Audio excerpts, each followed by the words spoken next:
En la oficina de la CEPAL en México, que como saben ustedes, tiene jurisdicción sobre México, toda América Central y varios países del Caribe.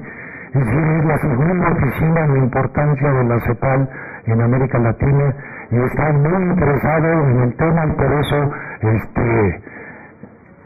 está aquí presente y ha traído a Alexander Segovia de la República del Salvador, que trabaja en la presidencia de la República del Salvador en estos temas de medición de la pobreza y está siendo asesorado por la CEPAL y tuvimos la suerte de que estuviera en México en estos días. Entonces va a ser muy breve la ceremonia. Yo voy a presentar de una vez a Thomas Pogge. El doctor Thomas Pogge es profesor de Filosofía y Asuntos Internacionales y director del Programa de Justicia Global de la Universidad de Yale. Es un luchador social internacional. Ahorita vamos a dar un ejemplo. Ha escrito, entre otros libros, John Rawls, Su vida y su teoría de la justicia. Estoy leyendo los nombres en español, no necesariamente existen todos en español.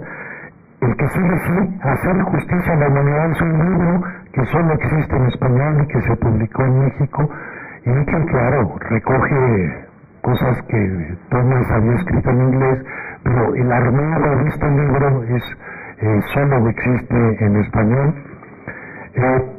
Uno que se llama La política como siempre, que yace detrás de la retórica pro pobres. Ese está en inglés. Y luego Pobreza Mundial y Derechos Humanos existe tanto en inglés como en español. Comentando con él, me decía que la actividad de lucha social más importante en la que está involucrado en este momento es que es el presidente del Comité sobre Dinero Sucio para la Barra Internacional de Abogados y dice que acaban de terminar el informe y que implica pues un montón de acciones. La primera es monitorear a todos los abogados para que no ayuden a sus clientes a lavar dinero y bueno, y muchas otras cosas. Pero es muy importante que la Barra Internacional de Abogados lo haya elegido a él y entonces está muy contento. Él dice que el informe lo acaban de terminar y que muy probablemente va a tener un efecto importante, como van a ver en su conferencia. Este tema de los dineros sucios y por tanto de la evasión de impuestos es uno de los temas que él va a abordar. Es un honor para el colegio y para mí y para todos los que estamos presentes estar en este evento. Sin más, entonces tomarán la palabra Arturo Alvarado y después Hugo Beteta. Muchas gracias, Julio. Buenas tardes a todos. Agradezco a Julio que haya organizado este evento y también a Tomás Pogge por la visita, que esperamos que no sea que haya más visitas y que podamos eventualmente hacer un seminario con él más a fondo. También agradezco la presencia de la CEPAL. Yo nada más le doy la bienvenida a nombre del Centro de Estudios Sociológicos, en el que uno de los temas que se trabajan de manera sistemática, como todos ustedes conocen, es pobreza, desigualdad y también temas de justicia en América Latina, y esperamos escuchar las palabras del profesor Tomás Pogge. Como aviso, aquellas personas que están paradas, se va a transmitir la conferencia en otro salón alterno, que va a ser la sala de videoconferencias que está en la parte posterior del edificio. En un momento va a empezar ya la transmisión. En 8 minutos está lista la transmisión para aquellos que están parados y deseen, estar en la otra sala y más cómodos, porque, sí hay un sobreflujo no esperado aquí, ¿no? Y sin más, le paso la palabra a Hugo. Bueno, buenas tardes. Es un honor estar en el Colegio de México. Gracias a Arturo Alvarado por organizar este evento y por recibirnos. Es un honor también compartir la mesa con don Julio del Biblik, una autoridad en este tema, y por supuesto con el doctor Pogge. El doctor Pogge nos plantea una pregunta que parece simple, pero es sumamente profunda. Nos pregunta si hay mejores formas de contar a los pobres del mundo hoy. Esta es una pregunta sumamente oportuna. Justamente el próximo mes se va a estar discutiendo en Nueva York este tema. La primera meta del milenio que se estableció en 1990 hablaba de reducir a la mitad el número de pobres extremos en el mundo para el 2015. En este momento se están haciendo las evaluaciones de los países. Hace un par de meses se marcó el hito de que faltaban 9 días para la meta del 2015. Y el tema de la pobreza vuelve a estar candente, en parte porque se están haciendo las evaluaciones de los países y en parte porque estamos discutiendo a nivel global cuál es la mejor forma de hacerlo en el futuro. 15 años después, o 25 años después, en el 2015, de la meta establecida en los 1990, hemos visto que hay progreso sustancial en la recolección y análisis de datos. Hay nuevos conceptos sobre la pobreza, nuevos métodos. Hay intensos debates técnicos y académicos sobre cómo contar mejor a los pobres y cómo abordar mejor este tema tan importante. Pero eso no es un debate solamente técnico, no es un debate profundamente político. Hay muchos actores que tienen intereses en bajar el contagio de los pobres. Muchos gobiernos quieren tener menos pobres y reflejar mejor su gestión. Hay instituciones globales que también tienen interés en decir, miren, especialmente en medio de la crisis global, no dediquemos más recursos a la pobreza. Hay temas mucho más importantes con la crisis económica. Y además el tema de la pobreza, pues ya se resolvió. Y evidentemente es muy difícil hacer una comparación global. Nosotros en la CEPAL estamos en un proceso de reflexión interna también, porque nos toca hacer comparaciones simplemente hemisféricas.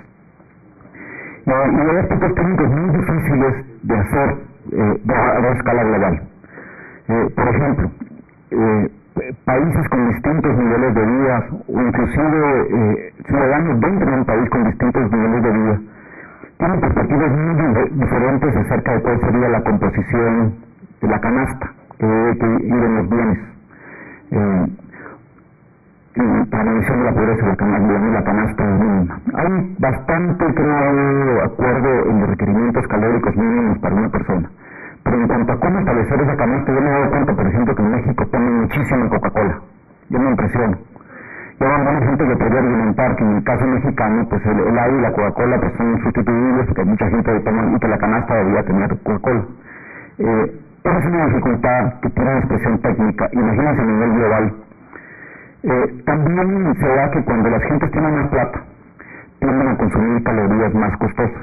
Entonces hay distintas formas de pagar por una canasta.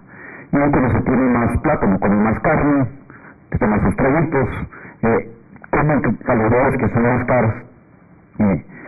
Hay muchas complicaciones también en hacer los comparadores de precios, en el famoso debate de los PPPs, los precios de paridad de compra.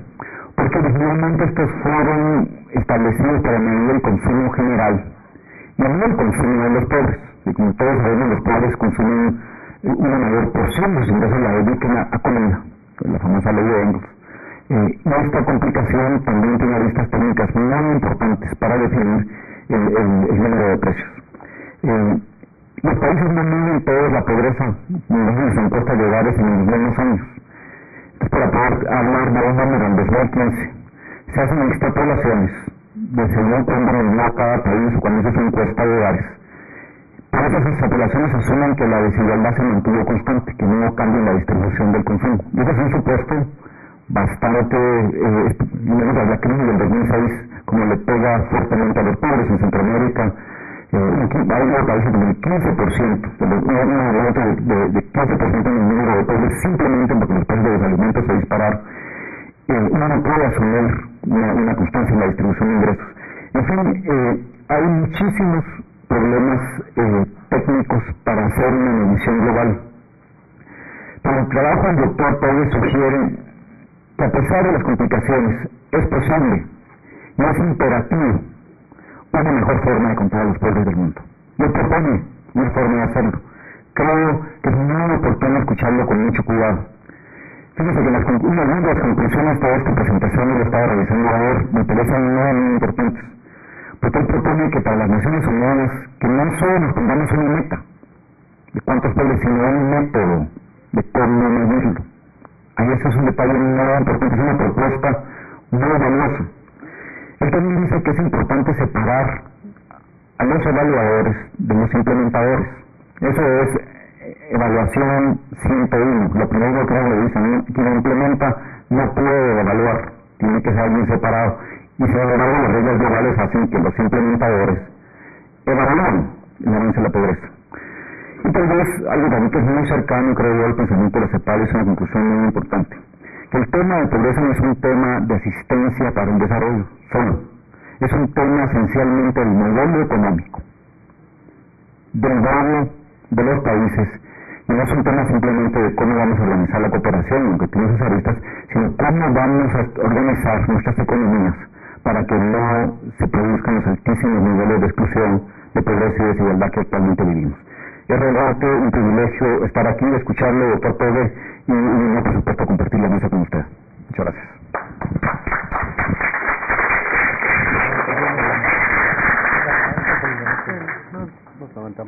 Bueno, vamos a darle la palabra al profesor Tomás Pogge, y para eso también nos levantamos de la mesa y les pedimos a los comentaristas que pasen acá, o prefieren quedarse ahí un momento mientras ven la exposición. Si quieren, les quiero hacer una explicación del procedimiento que adoptamos para facilitar la comprensión lingüística.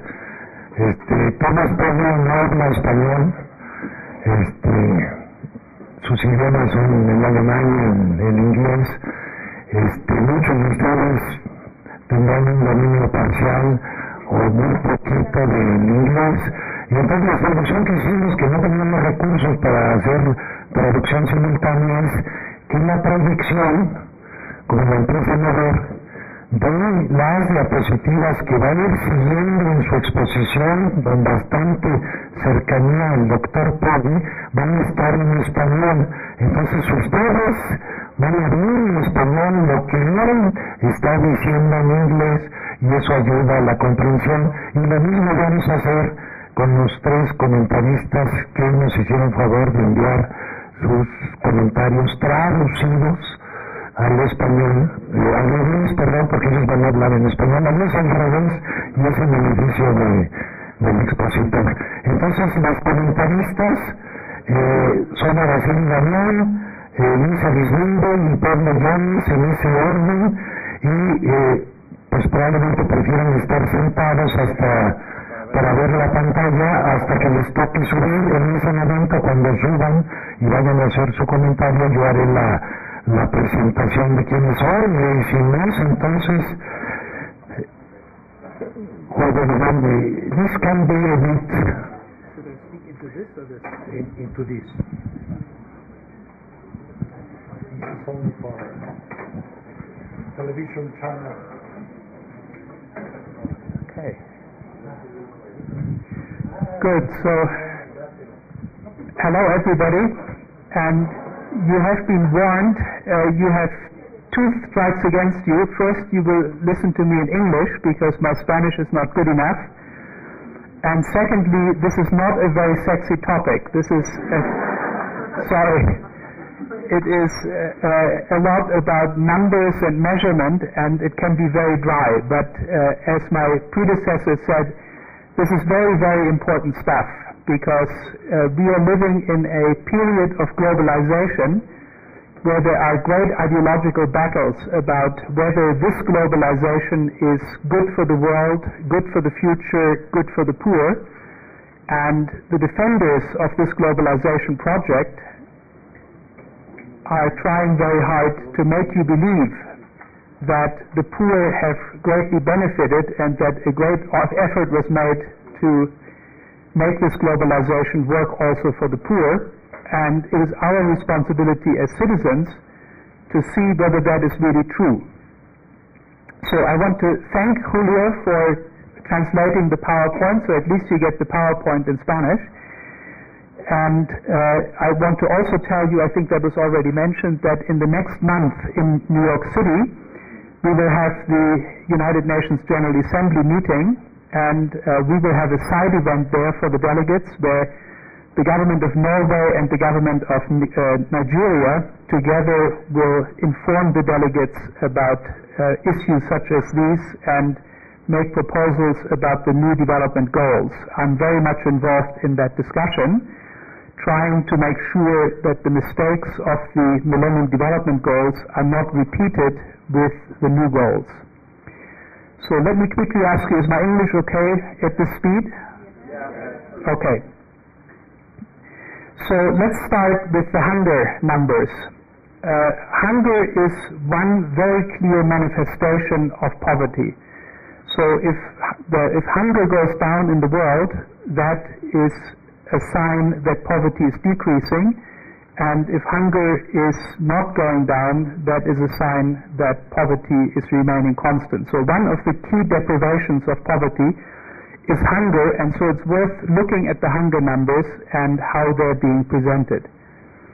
So in Rome in the year 1996, you had a big World Food Summit where all the governments of the world came together, and they debated for a few days, and then they passed a World Food Summit declaration where they promised that they would halve hunger. We will halve the number of hungry people. You can see here the exact text of the declaration. So the number of hungry people will be halved between today and the year 2015. This was one of the first times that the year 2015 popped up in international discussions. People said, 2015 is our horizon. We want to make significant progress against poverty by the year 2015. So I have highlighted here the word immediate because that's a little bit funny.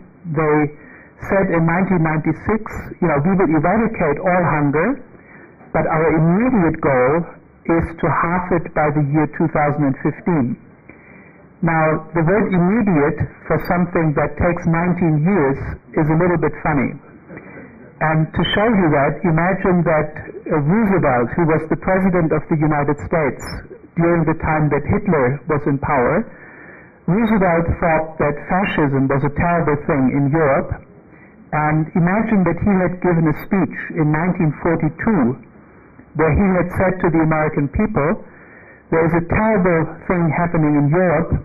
Hitler is killing lots of people in Germany. He is conquering many other countries. He is murdering a lot of other people outside his borders.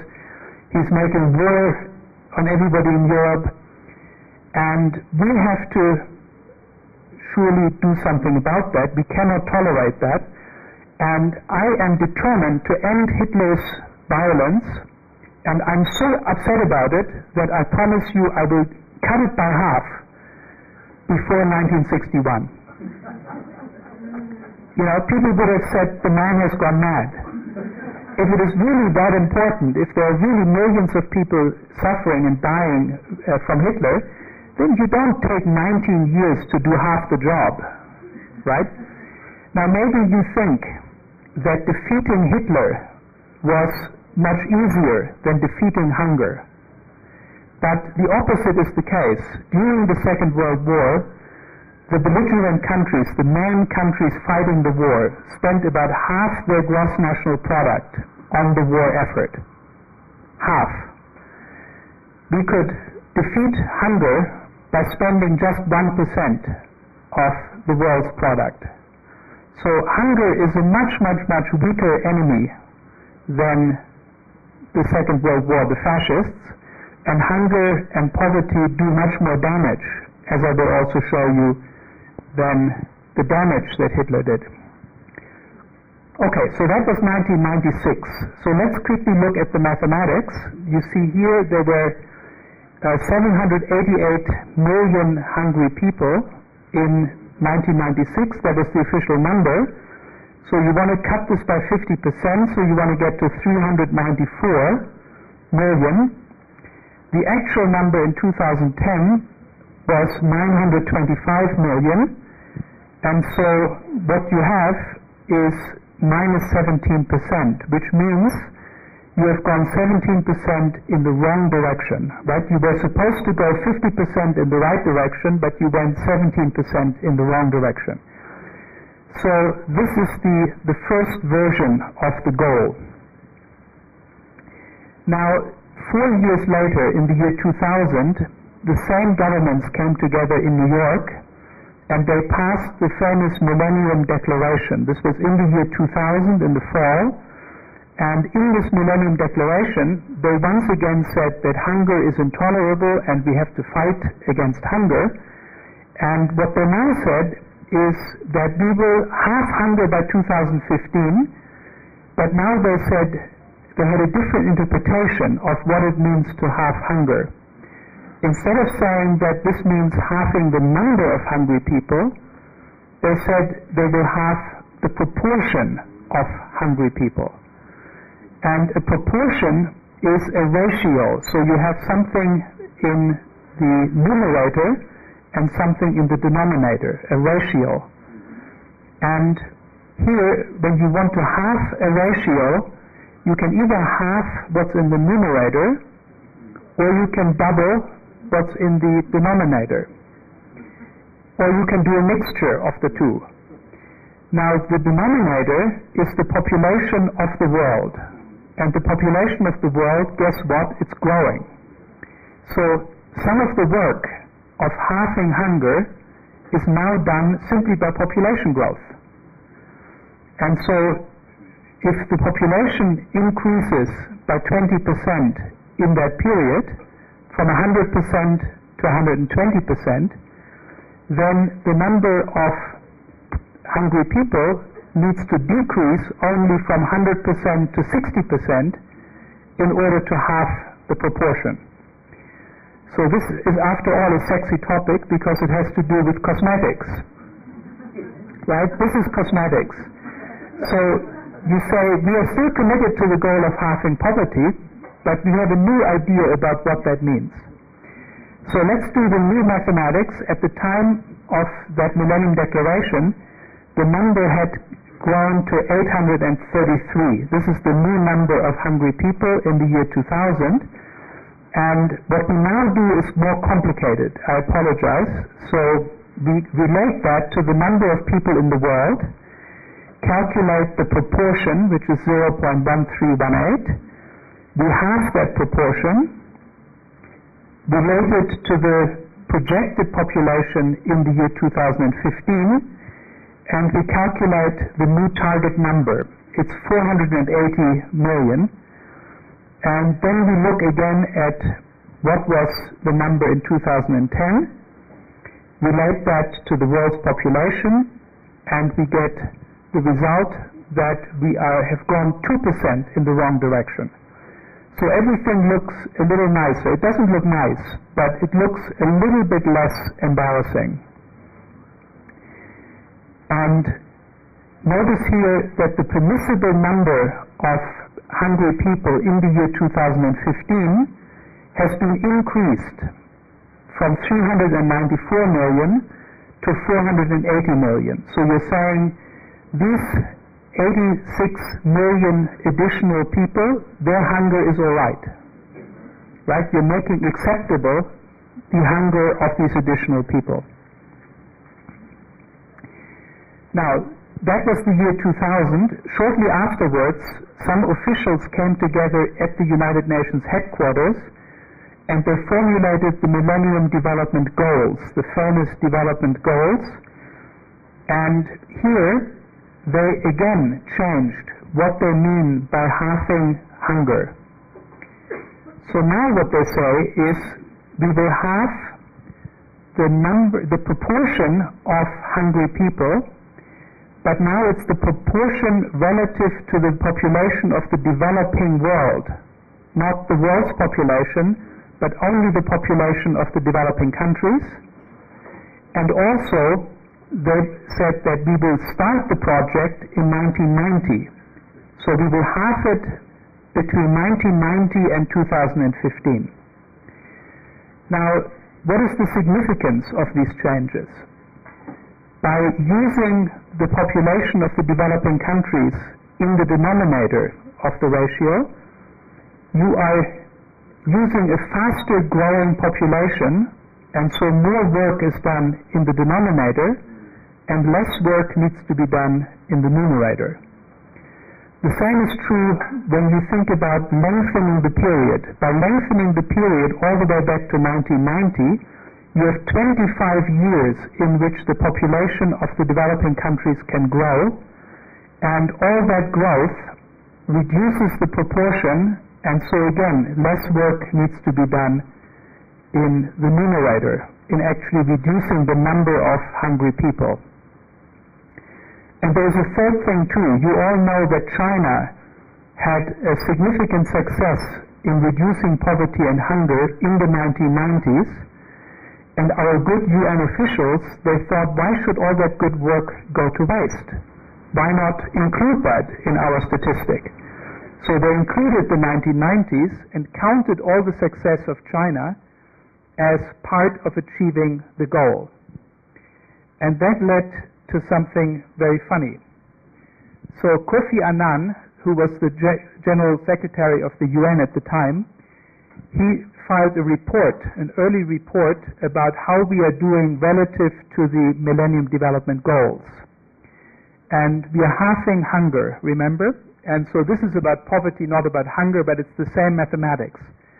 So basically, in the most populous region of the world, poverty was 28% in 1990, and so the target is 14% in 2015, and already in 1999, 1 year before the Millennium Declaration and 2 years before the Millennium Development Goals, we already had achieved that goal.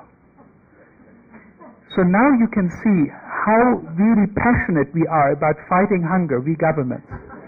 We are so passionate that we achieve our goals years before we announce them. So let's just look at the mathematics of the Millennium Development Goal number 1. Halving the proportion of hungry people in the population of the developing countries. So you start with 1990, which is 843 million people. You relate that to the population of the developing countries. You get the proportion, you halve the proportion.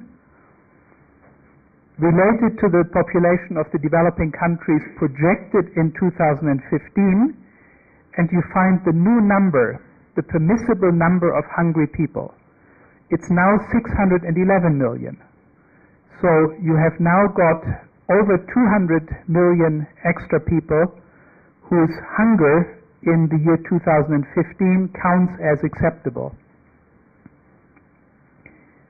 And look at the status quo. 2010 we had 910 million hungry people in the developing countries, and we have gone 21% in the right direction.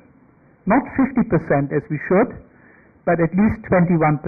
So the whole thing looks much less embarrassing again. So these are the very same facts about the world. Nothing has changed about the world, but there are 3 different ways of presenting the facts and presenting them in comparison with our goal of halving hunger.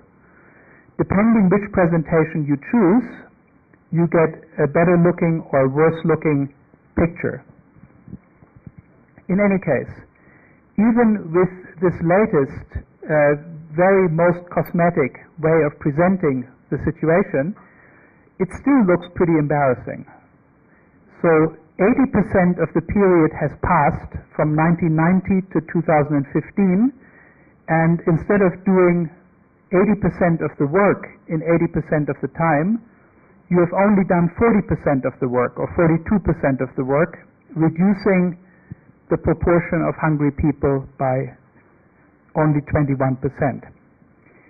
So I guess that this is something that the UN people also thought, because they did another cosmetic move, which I'll show you in a moment. But I'll first quickly summarize the main facts that I've given you so far. So this was the goal of the Rome Declaration, the goal of the Millennium Declaration, and the goal of MDG 1, the first Millennium Development Goal. And you can see how the acceptable number of hungry people was bumped up each time very significantly, and the whole thing looks better. Our actual performance looks a lot better. And this is how we have been doing relative to our goal. We've gone 17% in the wrong direction, 2% in the wrong direction, and 21% in the right direction. So now the next thing that happened was in 2012, just last year. Last year, the Food and Agriculture Organization came out and they said, we have a new idea about how to count the hungry. We have a new method. And this new method changed very dramatically the facts that the FAO was reporting. And I have to confess that I probably have some responsibility for this new method, for the simple reason that I have often used the argument against the World Bank, saying, how is it possible, dear World Bank, that the poverty numbers are going down, down, down, and the hunger numbers are going up, up, up? Something is wrong with your poverty numbers. And so the World Bank and other organizations put pressure on the FAO, saying, you have to change your hunger numbers, right? We are the World Bank. We are not going to change our numbers. We are more important than you are, and so you better change your hunger numbers. Anyway, the Food and Agriculture Organization found a new method, and they declared in the year 2012 that the number of hungry people in the year 1990 was actually much, much higher than had originally been reported. It was 157 million higher. Here you have it. It was 1 billion. So the old numbers said there was a low in 1996, and then it went up, up, up to a peak in 2009, which, if you remember, was the time of the world food crisis, where we had very high food prices. So these were the old numbers, and there was a very big publicity around the 1 billion figure. For the first time in human history, 1 billion people are hungry, don't have enough to eat. That was the story in the year 2009, 2010. And the FAO was very much involved in that. They had big sort of character posters in front of their headquarters in Rome and so on. But now they say, oh, sorry, mistake, never happened. So now we had 1 billion hungry people in 1990, and afterwards hunger went down, as you can see here, very nicely, went down pretty much every year, and also the big doubling of food prices had no effect on hunger, nothing, made no difference. So these are the new figures from the FAO, and they are very well in line with the poverty numbers of the World Bank. So there's now this wonderful harmony. So let's go again and look at the new figures. I showed you earlier the answer to the question, what is the permissible number of hungry people in these different, according to these different methods? And what we now get is, again, because there were more hungry people in 1990, we added 157 million hungry people. So that means that the permissible number in 2015 also rises, right? And so again, we now have, this is now the official permissible number of hungry people in the year 2015, 710. And if we look now at the how we did relative to our goal, again, it now looks even better. We have achieved 36% progress, in which is 72% of our goal, 72% of the 50% reduction we are aiming for. And so we are almost on track, right? We are supposed to get to 50%. In 20 out of 25 years, we have gotten to 36% reduction. So suddenly everything looks really quite good, and this is what the FAO distributed last year.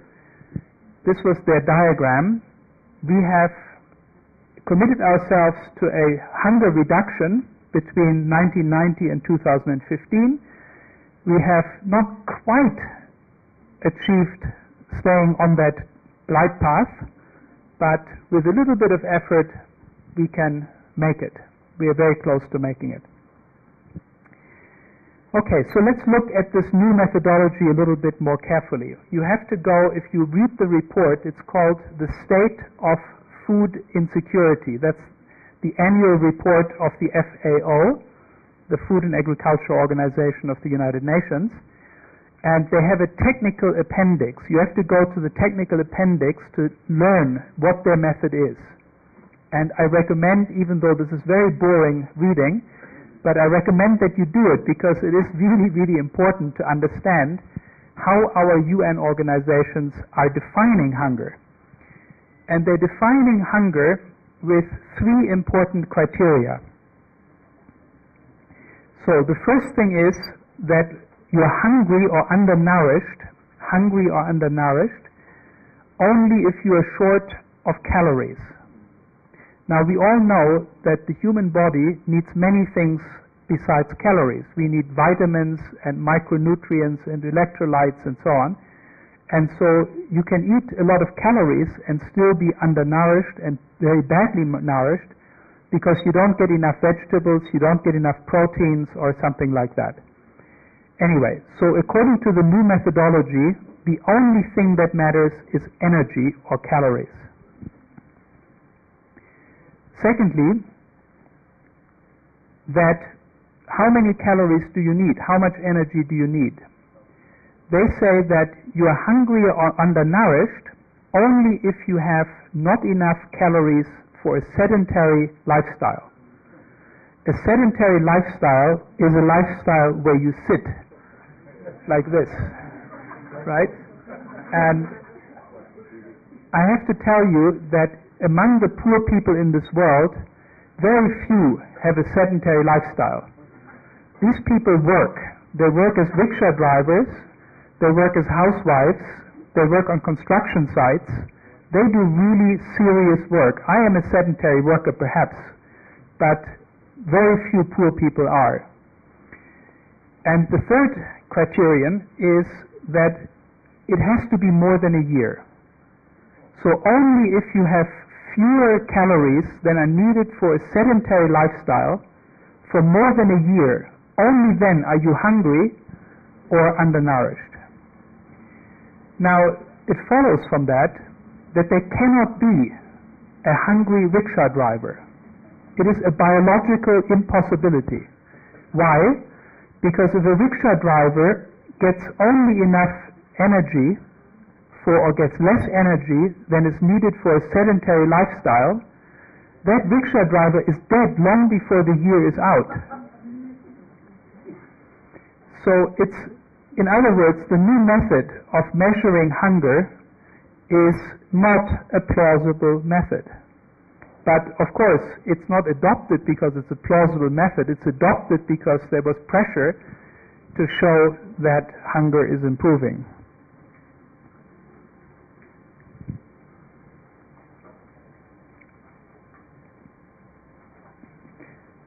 Good. So that's the story about hunger. And I will now talk a little bit about the World Bank and its poverty estimates. Here again, we had sensationally good news in the year 2010. Or actually, it came out in 2011, but it was news about 2010, where the World Bank announced that the first Millennium Development Goal for poverty had been achieved 5 years early. So instead of achieving the poverty goal in 2015, we have already achieved it in 2010. And what was interesting for me about that was that all the newspapers in the world were reporting it. It was very big news. We have been so successful 5 years early and so on. And it was, all this news was based on a little 6-page handout from the World Bank, which just contained the numbers. It just told you this is how poverty has developed. That's remarkable because normally, when a newspaper gets some information, the newspaper will always try to be critical and say, well, is that true? We interviewed somebody who said otherwise, and so on. Not with this information. With this information, the entire article, New York Times, whatever I looked at, it was just reporting as if it was a fact, like reporting that the high temperature in Mexico City yesterday was 23 degrees, something like that. You know, totally objective. There's no argument about it. It's an objective fact. And we should really question our media in this regard and say, can't you at least look at these numbers? Can't you at least find a critical voice who is helping you to find what might be wrong with these numbers before you report them as unassailable fact?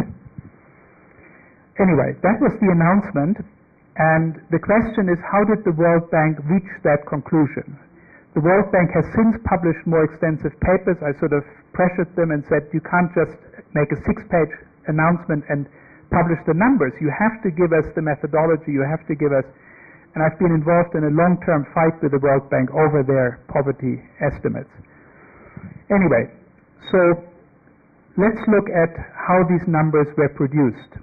The first thing is that here again, much depends on the backdating of the baseline. So the Millennium Declaration, on which the Millennium Development Goals are supposedly based, spoke of the year 2000 as the base year. So we are halving poverty from 2000 to 2015. But the MDG 1, the first Millennium Development Goal, backdates the baseline to 1990, thereby lengthens the period in which the denominator can grow, which is the population of the developing countries, and also increases the baseline. The number of poor people in 1990 was higher than in the year 2000. Now let's go through the important problems with the measurement methodology of the World Bank. The World Bank is measuring poverty against a monetary baseline. So the way the method works is that you take a certain dollar amount and you translate that dollar amount into all the other currencies using not the exchange rate that you get at the bank, but using purchasing power parities. So you take account of what things cost in the various countries, goods and services, and you use the comparison between the currency and the local prices and use that to compare with another currency and its local prices. So to give an example, at the beginning, or in 2005, there were about 50 Indian rupees to $1 at the bank. But the World Bank said that 16 Indian rupees is enough to have as much purchasing power in India as a dollar confers in the United States. So they say that you need only 1/3 of a dollar, really, in order to buy as much in India as you can buy in the US for $1. So when you see these poverty lines, you say, oh, $1 a day, that's really very little. Don't think, but $1 buys a lot more in India. It's true, it buys a lot more in India, but the World Bank is already taking that into account by using the PPP conversion, purchasing power parity conversion, and not the foreign exchange conversion. So let's look at, with this background, at various things. The first problem is that this reduction in hunger depends on how high or low you set the poverty line. So let's just arbitrarily take two poverty lines. One is $1 a day, and one is $2 a day. And then you say, how did the number of poor people develop between 1990 and 2015 relative to the $1 a day poverty line or relative to the $2 a day poverty line? You don't get the same result, right?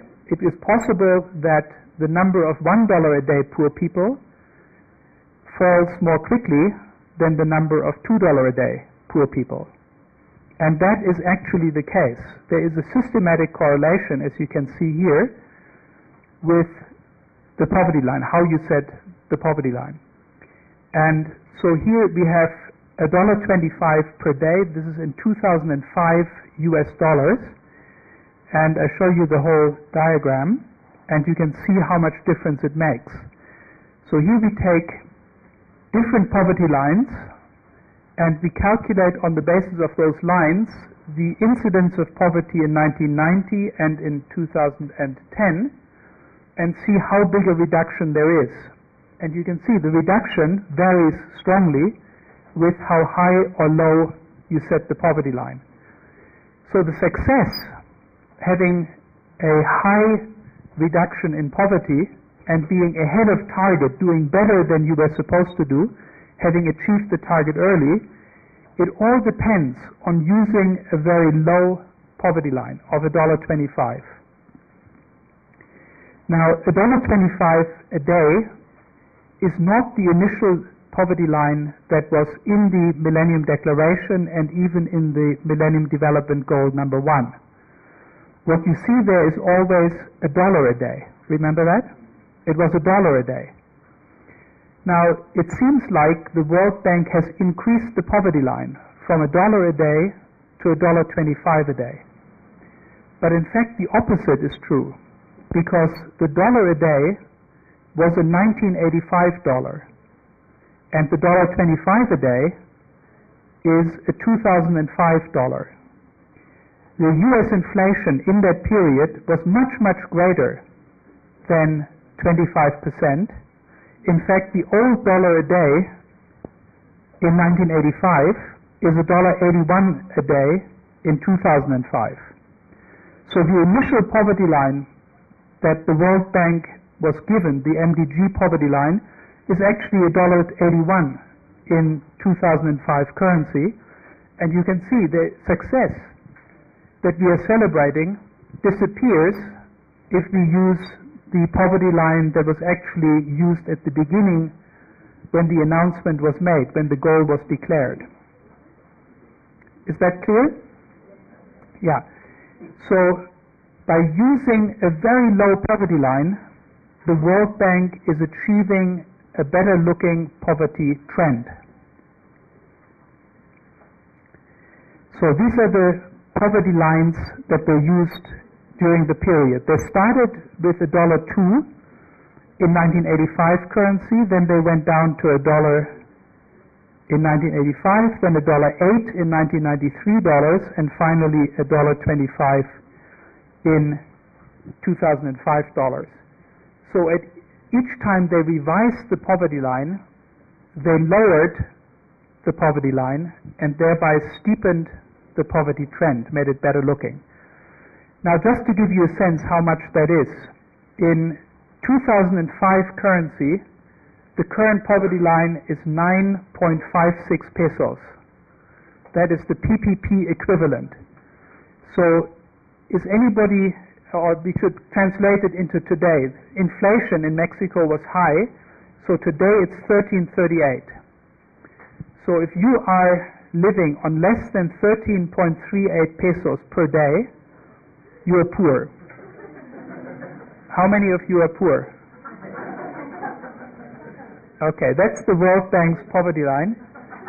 93 pesos for a week, 404 pesos for a month, 4,850 pesos for a year. So the World Bank's poverty line has become, world income has gone up in this period, and the poverty line has gone down in this period, and so the World Bank's poverty line is really quite ridiculous, and the success of fighting poverty that we are all celebrating depends on using such a ridiculously low poverty line. So that's the first problem. The second problem is that there is also an inconsistency in the method of the World Bank. And to explain that quickly, right, let's start with how you would rationally measure poverty. you had the task of measuring how many people are poor, what you would do is you would first think about what people really need to live. What are the minimum requirements of food, of water, of clothing, of shelter, of medical care, of education, and so on. And then you would look at whether people in a particular location have enough money to get these necessities. You wouldn't need to calculate purchasing power parities. You wouldn't need to translate everything into US dollars or anything like that. But the World Bank's complicated method of translating everything into US dollars and then comparing it with a $1.25 poverty line, that method is also methodologically flawed, because you can see that if you take money on a round trip, so to speak, let's say you take some US dollars in 2000, of the year 2000, you translate them into US dollars of 2010, you translate them again into rupees of 2010 or pesos, then you translate them into pesos of 2000 and back into dollars of 2000. You would expect that you get the same amount, right? If you go around like this. But you actually don't, because each time you are using a different basket of commodities to compare. You are here using US commodities to compare $2,000 and $2010. Then you're using the international consumption basket to compare 2010 US dollars with 2010 pesos. Then you're using the Mexican consumption basket to compare 2010 pesos with 2000 pesos. And then you're using the international consumption basket to compare pesos of the year 2000 with dollars of the year 2000. So the round trip doesn't get you back to the same amount, and that shows that the World Bank's poverty measurement exercise depends crucially on which base year you use, right? You're using one base year, nowadays 2005, to compare all the currencies with each other, to price them together into US dollars of 2005. And if you used a different base year, if you used 1990 or 2010 or 1980 or something, you would get completely different results about which families are poor and which families are not poor. So even just methodologically, the World Bank's method makes no sense.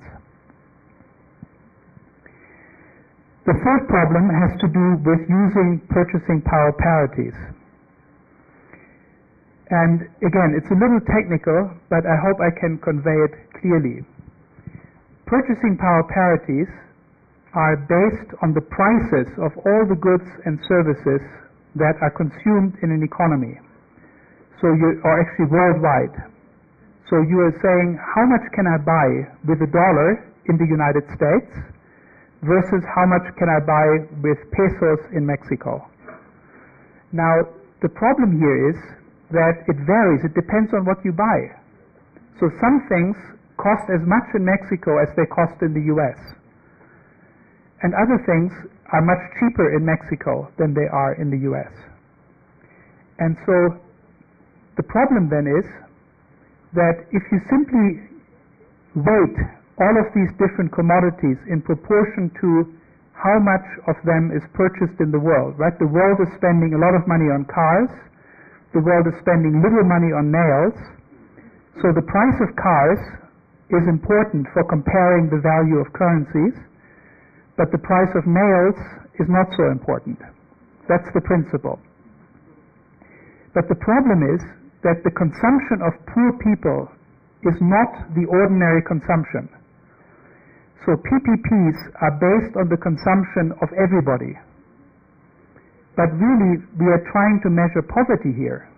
And so it's important in understanding how much value the money has for poor people, it's important to understand what poor people buy.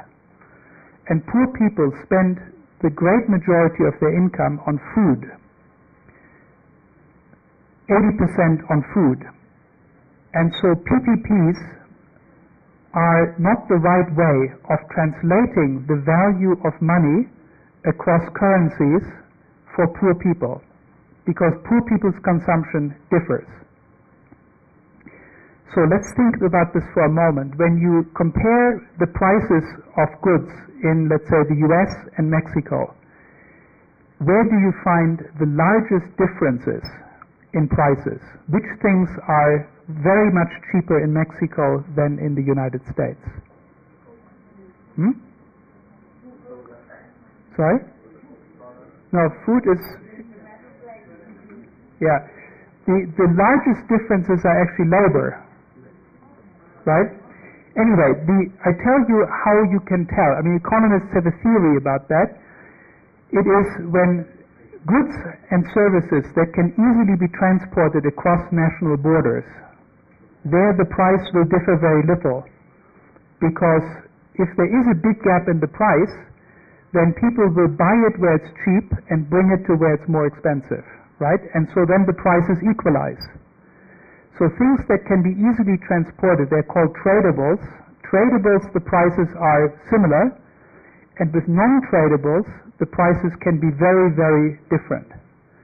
So for example, land, right? Land is much more expensive in Manhattan than in the countryside in Mexico, because land cannot be transported across national borders.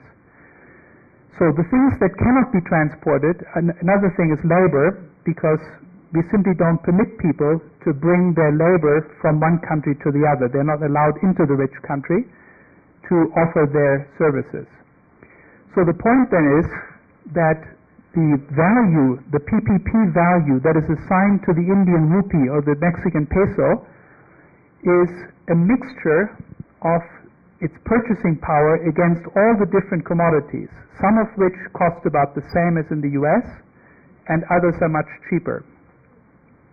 Now, poor people spend most of their money on tradables, and so tradables are cheaper, as you said. Food is cheaper in Mexico than in the US, but not as much cheaper as goods and services in general, not as much cheaper as PPPs would suggest.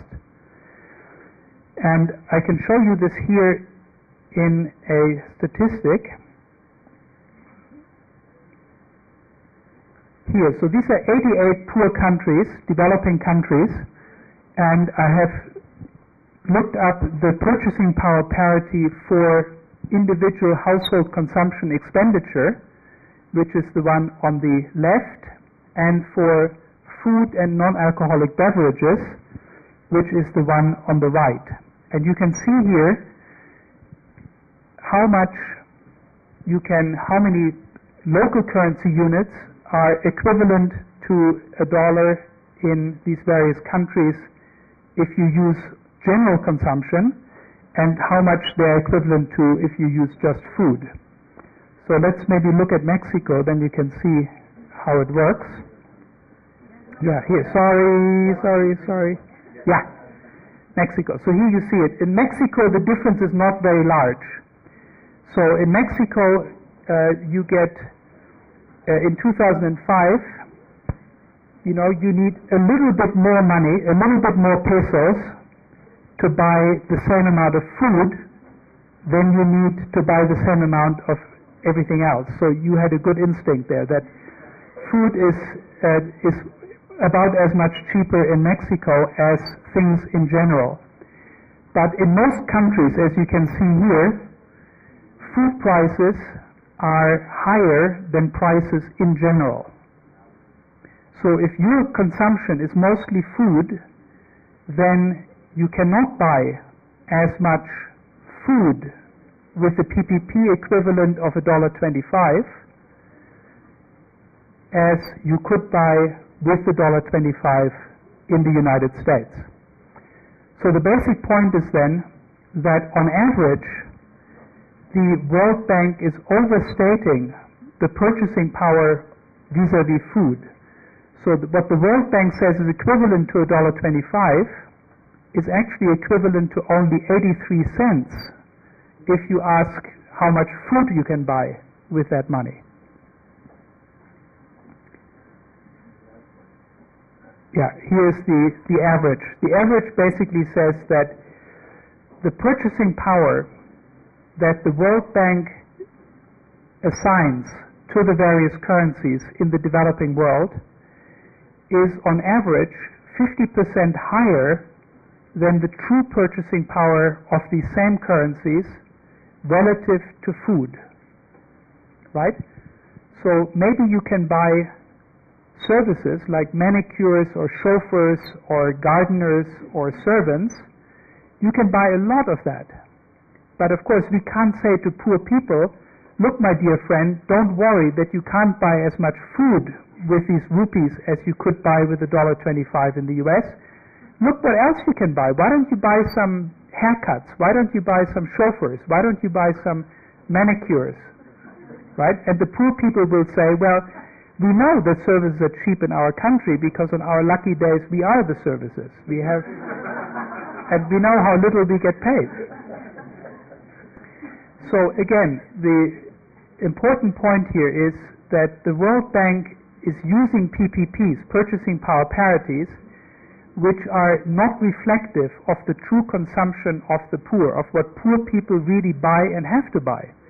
Poor people have no choice. They have to spend the little money they have on food. So that's the third point. The fourth point has to do with just the way in which poverty is tracked. The World Bank just says, if I want to know how poverty is developing in the world, I simply count the poor people. I define a poverty line and I count the people who are below the line. Now the problem with that is that it gives the wrong incentives. So if I'm a government official and I say I want Mexico to have less poverty, what do I do? Well, I look at all the people below $1.25 and I say, well, the people who are just below $1.25, those are the people I should concentrate on, because those are the easiest and cheapest to bring above the line.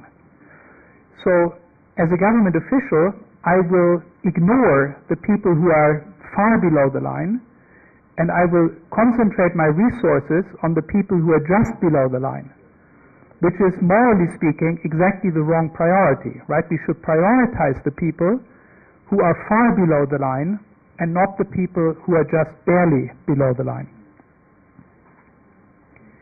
A fifth problem is that the World Bank's method is ignoring intra-household distribution. So the World Bank is looking at every household and looking at how much that household consumes together.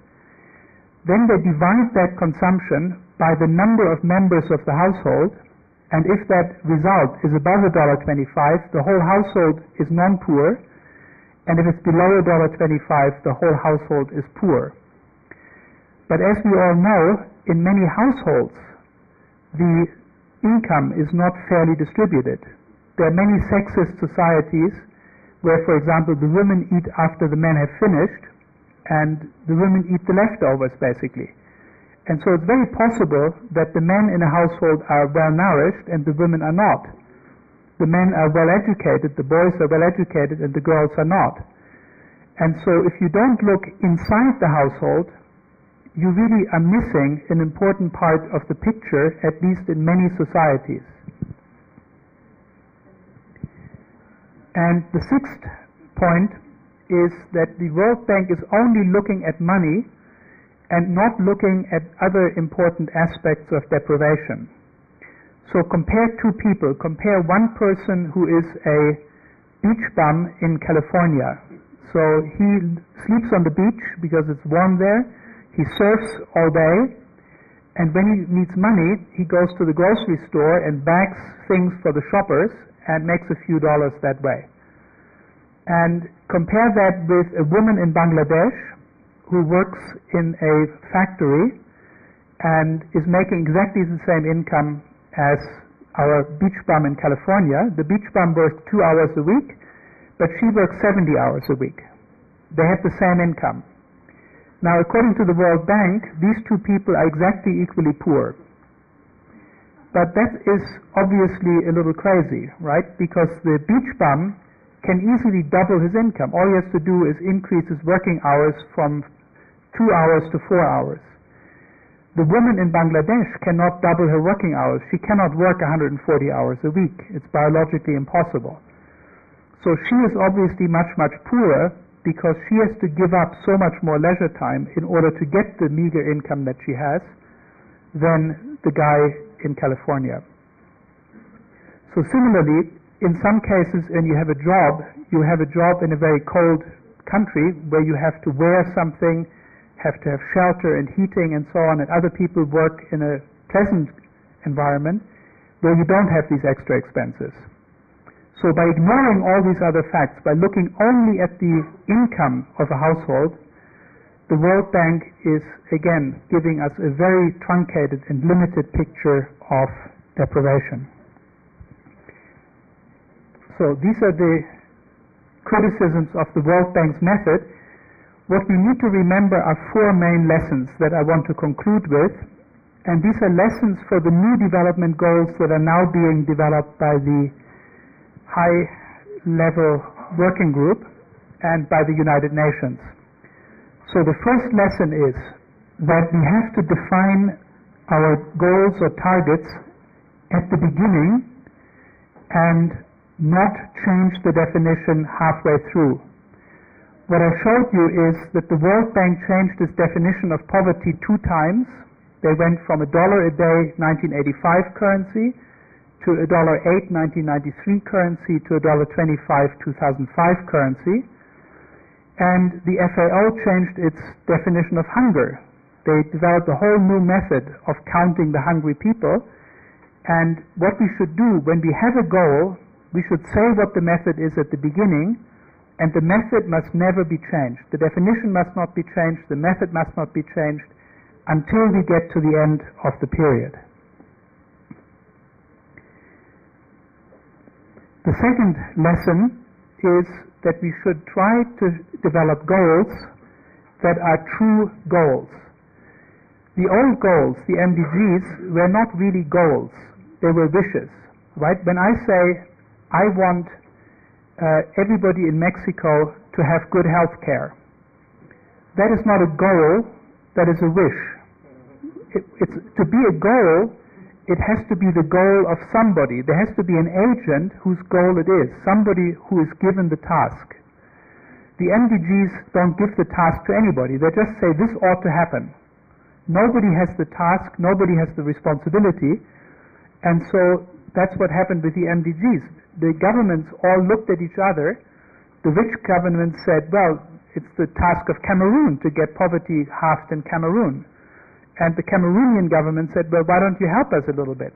And so in the end, the responsibility was, of course, because the media are more powerful in the rich Western states, the responsibility was more or less attached to the poor countries. But really, the goals should specify who should do what in order to achieve the target. We shouldn't just have targets without agents that have responsibilities to achieve these targets. The third lesson is, these were in the wrong order, I think. Yeah, sorry about that. I got them in the wrong. Yes. Sorry. Yes.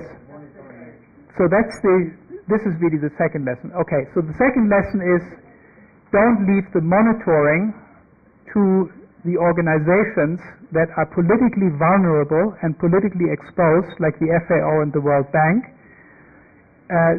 It's, as I said at the beginning, it's politically very important for the defenders of the globalization project, of the present globalization project, to have good news from the poverty front. You see, globalization is helping the poor, it's helping everybody, it's good for the world. And so, of course, these governments are making pressure on the World Bank and on the FAO to present good-looking numbers.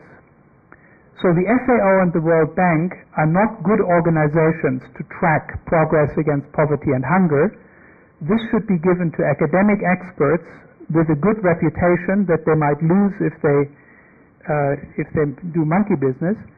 And these experts should give a full justification in writing for their findings. They should be entrusted with the task of counting the poor, counting the hungry, and delivering that independent judgment to the world. So the third one I already mentioned, that is that we should go from a wish list to concrete goals and responsibilities. And the fourth one is that we should stop thinking about development goals as only of importance for development aid, but also think that in all the other things that we do together as countries, all the treaties that we sign, how we regulate the world financial system, how we regulate global trade, imports and exports, communications, politics, all these rules and regulations have a profound influence on the development of the global income distribution. And so the goal of eradicating poverty should be a goal that we have in mind always when we negotiate rules of our new international system, and not only in that very small area of development aid. We should always have the interests of the poor in mind. We should always ask ourselves, how would poor people be affected by this rule or by that rule or by the other rule? And that's something that I think we should importantly keep in mind. I've worked a lot recently on dirty money, on all the money that is embezzled and shipped abroad from poor countries, including Mexico, where a lot of your rich people are not paying taxes. They simply put the money into the Bahamas or into some tax haven. And of course, the Western countries are very happy to allow their banks to accept these deposits. So these kinds of rules about banking, about the global financial system and so on, they also have very profound effects, probably more profound, more important effects than all the development aid taken together, and they should be regulated with the interests of the poor in mind. Good, that's it. Thank you.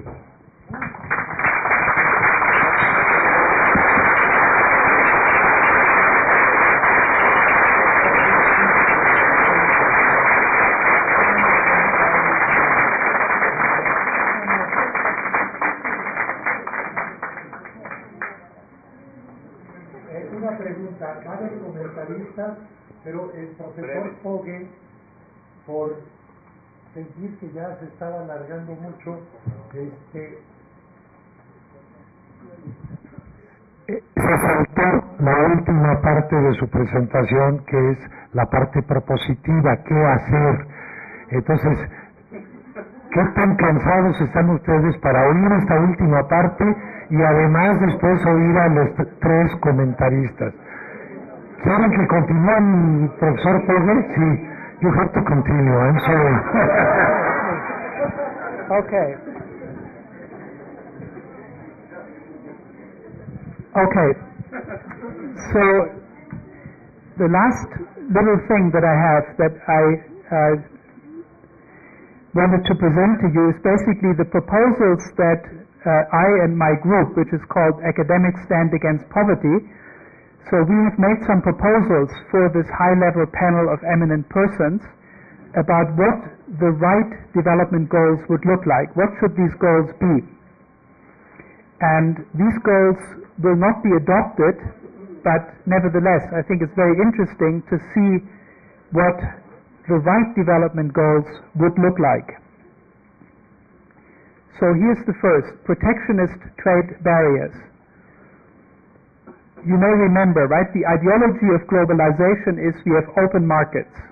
Open markets means that everybody can buy and sell across the world without tariffs, without anti-dumping duties, without any unfair subsidies and so on.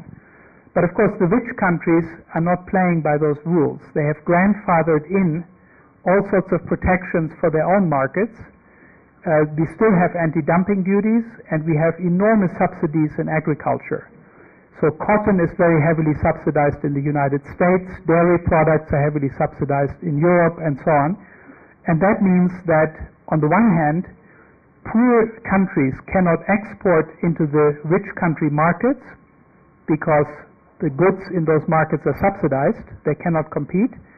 And even on world markets, the subsidized cotton from the United States is displacing the otherwise cheaper cotton from African countries such as Mali, for example. So some of the poorest countries in the world are losing export opportunities because the rich countries are making their exports artificially cheap by subsidizing it. So they're protecting their own markets, and they're also unfairly taking away export opportunities from the poor countries. Now, it's very difficult to get the rich countries to agree to end their subsidies. They always say, look, it's part of our culture, you know, we are the Swiss, and if we don't have cows in the mountains, then we feel very sad and it's going to destroy our culture. Okay, so if that's true, then keep the cows and subsidize the cows if you must, but at least make it up to the poor countries. Pay some tax or pay some fee to poor countries to compensate them for the unfairness of the subsidies that the rich countries are giving to their agricultural and textile industries in particular.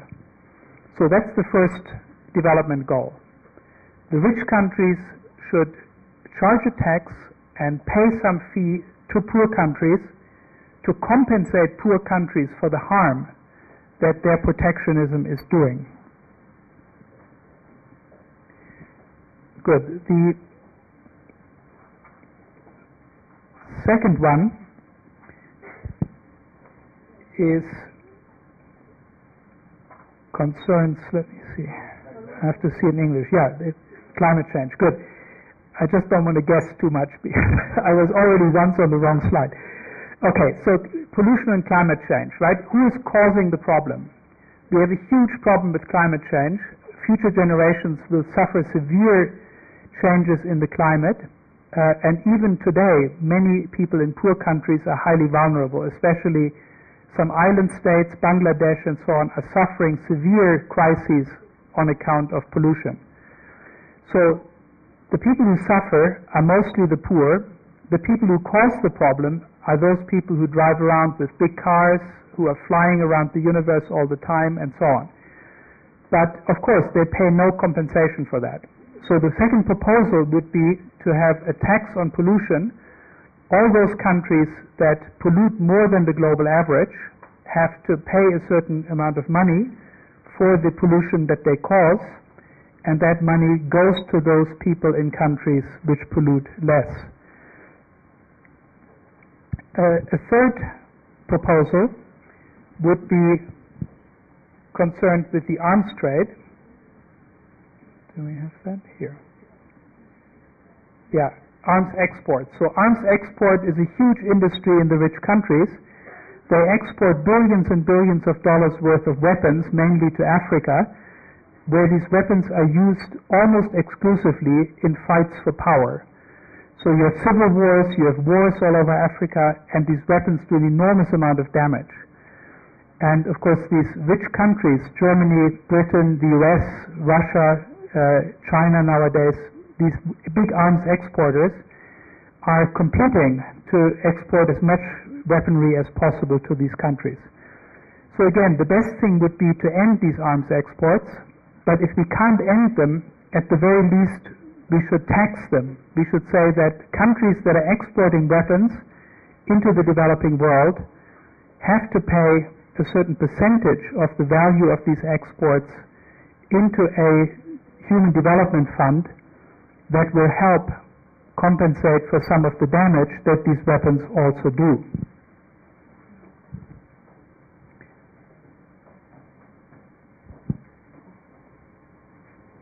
A further proposal has to do with taxes.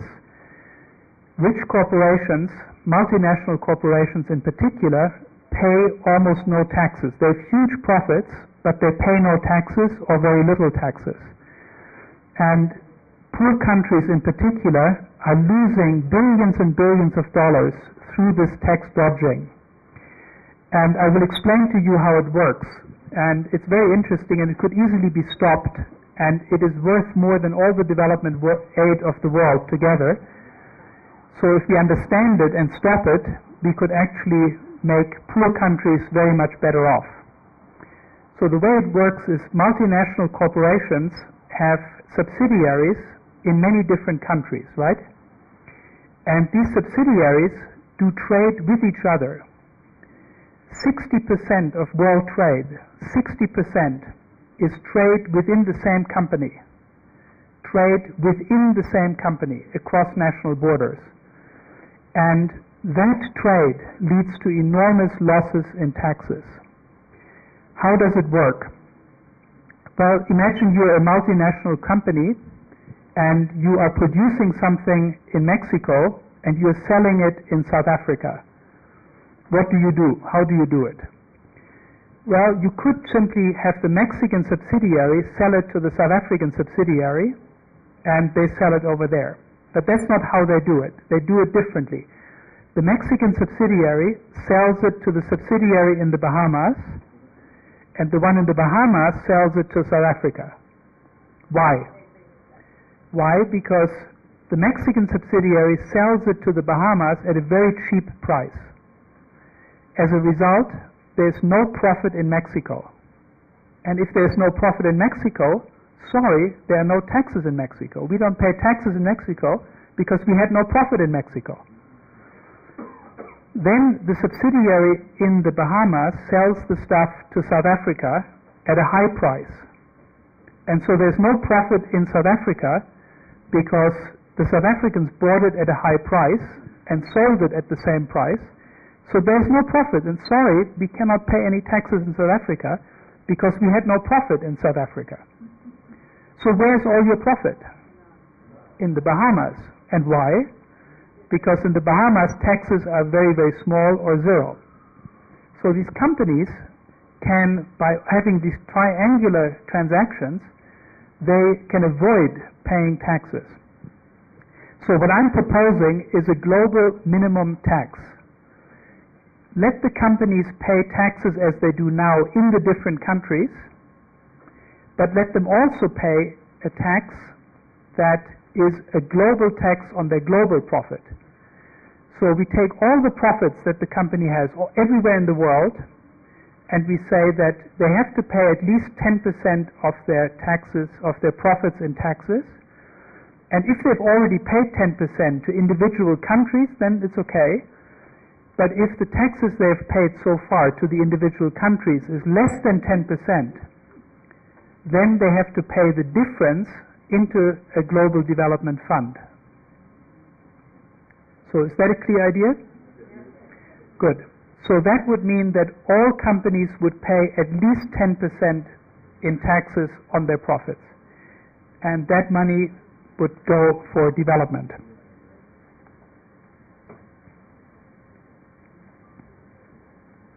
Good.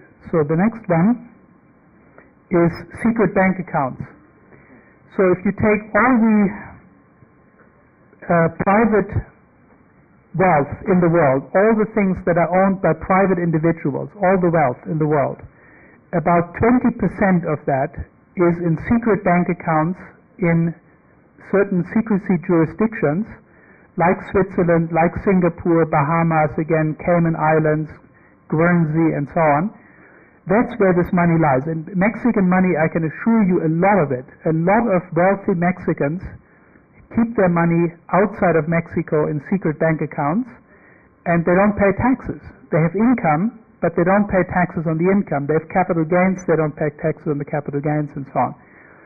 So, again, this is something that we can pretty easily solve. We can simply require that any banks have to know the identity of the person whose money that is, and if there's nobody who claims that this is my money, then it's nobody's money and it can just be confiscated, right? So people have to say, this is my money, claim the money. That's a requirement for having money anywhere in the world. And this could easily be enforced. People always say, well, we cannot really force Switzerland, we cannot really force the Bahamas. Of course you can force these countries. They're very small countries, and the money that they hold must be invested somewhere, and you can't invest all this money in Switzerland, right? Switzerland is much too small. So the money is invested outside of Switzerland, and the rest of us can just say, that we will not allow Swiss money to be invested in our country unless the Swiss reform their banking system so that they do not protect tax cheaters. And of course, it's not only tax cheaters, it's also the drug dealers and the human traffickers who are using these same secret bank accounts, and the terrorists, in order to hide where their money is, in order to protect their money from the authorities. So that's again something that we could and should change. Of course, there's a big lobby of rich people who want to keep these secret bank accounts in place, but I think that the time is right now, with many countries facing austerity, to try to get these secret bank accounts abolished. There's the problem of debts. Many poor countries have enormous debts that were accumulated under previous regimes, previous governments, but often these governments were completely illegitimate. They were just dictators. So you have dictators like Mobutu Sese Seko in the Congo or Sani Abacha in Nigeria, dictators who borrowed money not in their own name but in the name of the whole country, and then when they are gone, the country is supposed to pay back the money. This is a nice system for the dictators. It's a nice system for the banks who get their money back even if the dictator is dead or no longer there. But it's a terrible, terrible system for the people, right? The people are ruled against their will by some dictator, and then at the end of it, they have to pay back all the money that the dictator has borrowed. That's a very unfair, very unjust system, and we should reform it. We should say that the people of a country are responsible only for those debts which democratically elected governments have taken out. They are not responsible for those debts that dictators have borrowed in their name. Resources is another problem. These same dictators are selling the resources of the country. So Sani Abacha sold a lot of Nigerian oil, and he pocketed the money himself. He put it into his own bank accounts and became very rich in the process. Again, ideally we should not allow dictators to sell any commodities, but that is probably unrealistic because there are too much of our oil comes out of dictatorial regimes. But at the very least there should be a special tax on those resources that are bought from dictatorial regimes, money that could be collected and then used for the benefit of the people who are the true owners of these resources. Then we have, lastly, a proposal for pharmaceutical innovation, which I talked about last night already for those of you who were there, and that is that currently the innovators, the people who invent a new medicine, are rewarded by being given a monopoly. So they get a monopoly for 20 years when they can sell the medicine at a very high price. The problem with that is that poor people cannot get the benefit of that medicine during the years that the medicine is under patent. And what we want to propose instead is that innovators get rewarded on the basis of the health impact of the medicine. So the more health impact the medicine has, the more health promotion it achieves, the more money the innovator gets, but the innovator has to sell the medicine at the cost of production. That is the condition. So instead of having new medicine sold at a high price, the medicine is sold at the cost of making it, which is often very, very cheap, and the reward for the innovator comes from health impact rewards. So that's the last proposal. These are 8 proposals that give you an idea about what really good, intelligent development goals would look like. Thanks.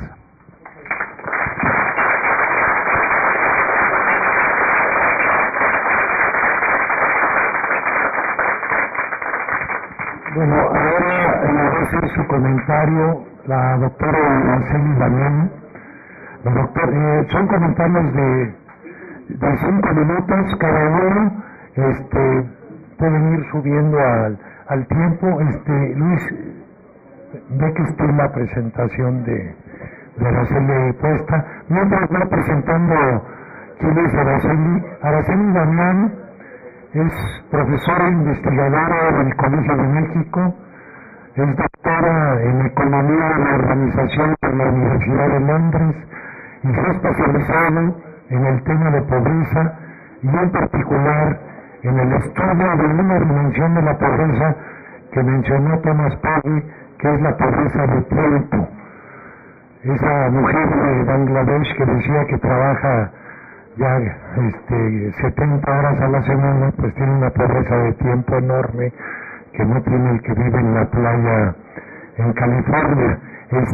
Ha publicado muchos libros sobre el tema, está ahorita por salir en el Colegio de México su nuevo libro que se llama La pobreza de tiempo, una dimensión olvidada en los estudios de pobreza. Está muy chiquita. A ver si me puedes agrandar, Luis, la proyección. Los comentaristas, Thomas, you have the text in English, so you can follow and then respond. You have them printed, but they will also be projected.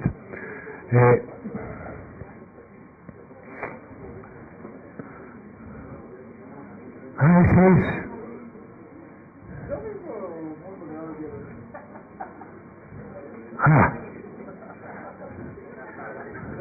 Aquí están.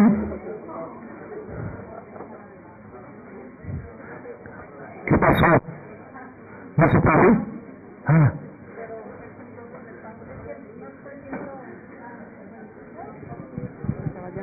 Bueno, voy a intentar voy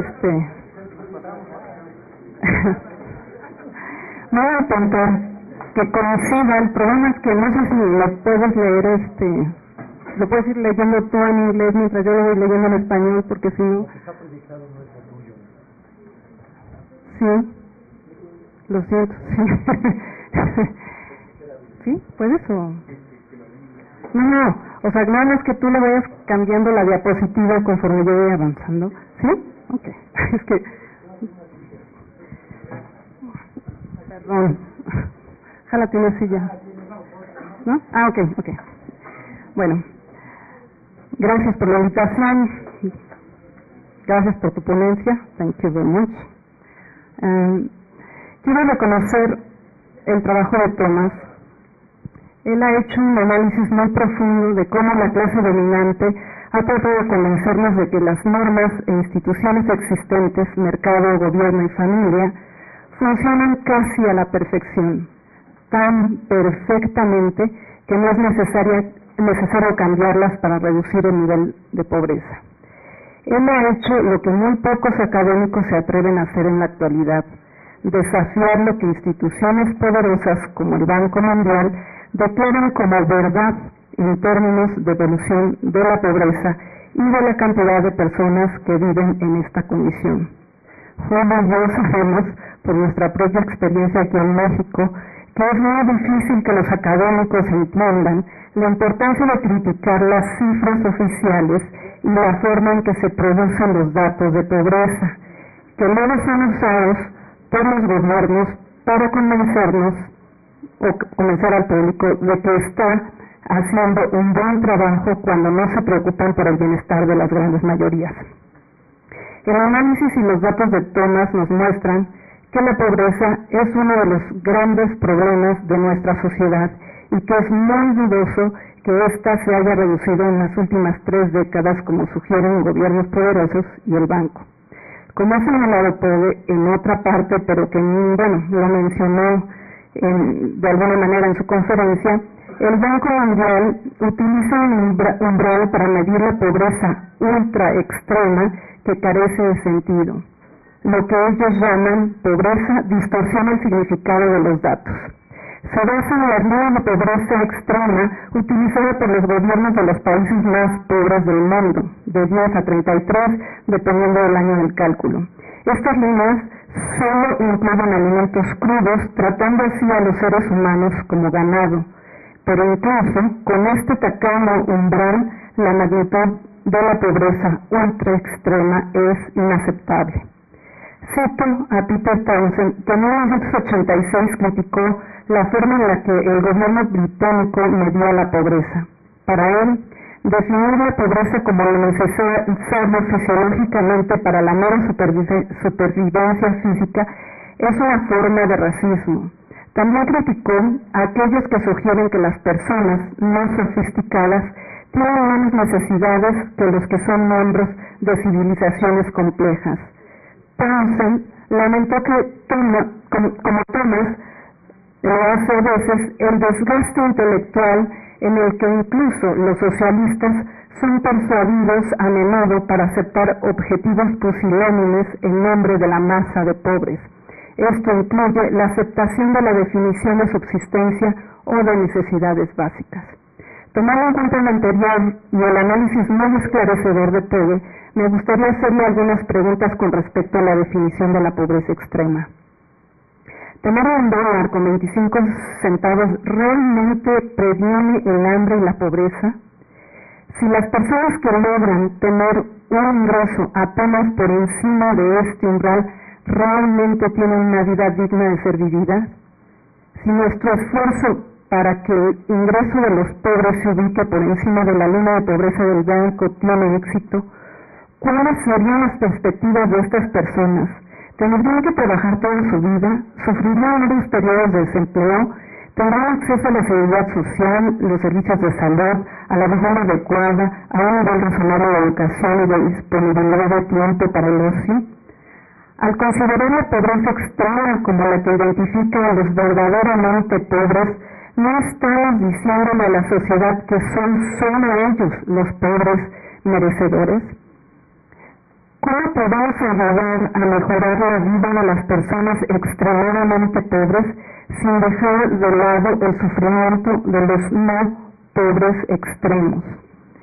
Estoy de acuerdo en que es muy importante aumentar los ingresos de los más pobres de nuestra sociedad, pero me gustaría hacer hincapié en el hecho de que el umbral por el que estamos luchando no impide que las personas pobres sufran hambre endémica, la cual trabaja, como Amartya Sen una vez dijo, lentamente, en forma permanente, incrementando las tasas de mortalidad. Por otra parte, tenemos que considerar que la LP del banco tiene un sesgo rural. Antes de 1990, la estructura urbana-rural de la población mundial era muy diferente a la de hoy en día, y por lo tanto las personas que satisfacen sus necesidades de una forma muy distinta ahora en la actualidad. Los cambios económicos que se han producido desde 1990, como el espectacular crecimiento económico de los países como China e India, han modificado los patrones de consumo. La migración rural-urbana que ha tenido lugar desde entonces dio lugar a formas más complejas de la satisfacción de necesidades. La gente necesita ahora ropa especial de acuerdo a sus puestos de trabajo, requiere de dinero para el transporte, tiene que comer fuera de casa más a menudo, etc. Por lo tanto, los pobres urbanos enfrentan una forma de vida más costosa. Uno podría tal vez discutir el significado de vivir con $1 con 25 centavos en las zonas rurales, ya que el umbral del Banco Mundial se basa, si bien nos va, en una estructura poblacional más estrechamente relacionada con estas áreas. Pero este modo de pobreza no tiene significado alguno para vivir en cualquier ciudad del mundo. Aún cuando Thomas sugirió que las instituciones nacionales y supranacionales son responsables de la pobreza masiva, me gustaría preguntarme por qué propone un fondo de desarrollo humano.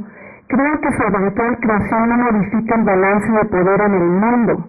No tengo una propuesta alternativa, pero para que el fondo sea efectivo, la clase dominante tiene que aceptar que la pobreza no es el resultado de fracasos individuales, sino de fracasos sociales. Es el resultado de la creciente desigualdad y la injusticia en nuestra sociedad. En otras palabras, las causas de la pobreza son estructurales, no personales. El fondo no cuestiona la forma como funciona la democracia en nuestra sociedad. ¿Cómo se elegirán a los académicos miembros del fondo? ¿Apoyarán la idea de una sociedad más igualitaria? ¿Cuál será su afiliación política? ¿Quiénes serán? Ravaleón, el asesor del Banco Mundial, Foster Alquiran, que asesoraron la medición de la pobreza en México. La clase dominante aceptará sus ideas para cambiar las políticas económicas y sociales, tendrá el poder para hacer realidad la libertad de trabajar en cualquier país del mundo, serán capaces de lograr que se otorgue un aumento progresivo de los salarios y un mejoramiento de los beneficios asociados al empleo, establecerán el derecho a un ingreso ciudadano universal, tendrán el poder de aumentar los impuestos que tienen que pagar los ricos. Bueno, ese sería mi comentario.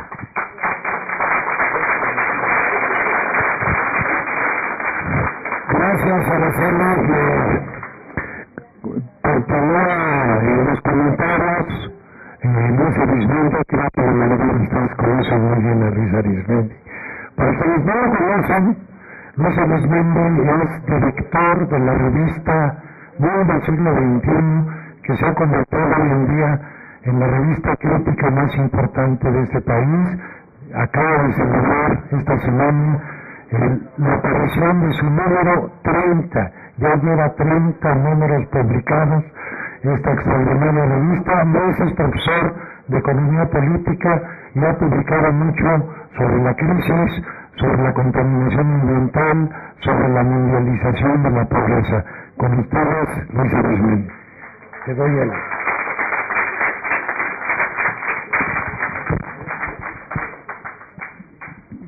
Agradecer por principio la invitación a Julio, está por acá en el Colegio de México, ya decía Julio, estaba en una bonita costumbre. Es todo un placer estar con Tomás Pogge, sin duda alguna uno de los críticos más importantes del Banco Mundial. Preparé un pequeño texto, voy a ser extremadamente breve, son 5 minutos, todo el mundo sabe que yo me extiendo, así que sean los 5 minutos. El texto se llama Tomás Pogge, la crítica humanista, los métodos de medición del hambre y la pobreza mundial. Se llevan 6 puntos. Número 1.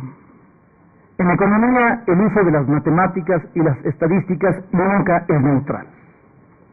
La racionalidad matemática y los métodos de medición de las ciencias económicas tienen como fundamento criterios de valor. Los métodos de medición de la ciencia económica, ante todo, los métodos de medición del hambre y la pobreza proyectan si el máximo valor lo constituye o no la vida humana. Incluso, habría que decir, los métodos de medición ponen al descubierto un proyecto de sociedad, y sin duda hasta de época. Responden a la propulsión de una u otra configuración histórica del sistema económico y del Estado. En la vuelta de siglo, uno de los críticos más profundos de los métodos de medición del hambre y la pobreza global, sin duda, es Tomás Pogge. Lo es porque ha asumido firmemente una posición normativa, humanista, ante la justicia global. 2. Tomás Pogge cuenta con 2 importantes libros traducidos al español: La pobreza en el mundo y los derechos humanos, editado por Paidós en 2005, y Hacer justicia a la humanidad, editado por el Fondo de Cultura Económica en 2009. Abordar la pobreza mundial como un problema de derechos humanos es indudablemente certero, justo porque ubica que es la vida misma de los pobres lo que está realmente en peligro. El gran problema con la configuración de la economía mundial en la vuelta de siglo reside precisamente en que ha desplegado una especie de violencia económica masiva. Es lo que define lo que denomina capitalismo cínico.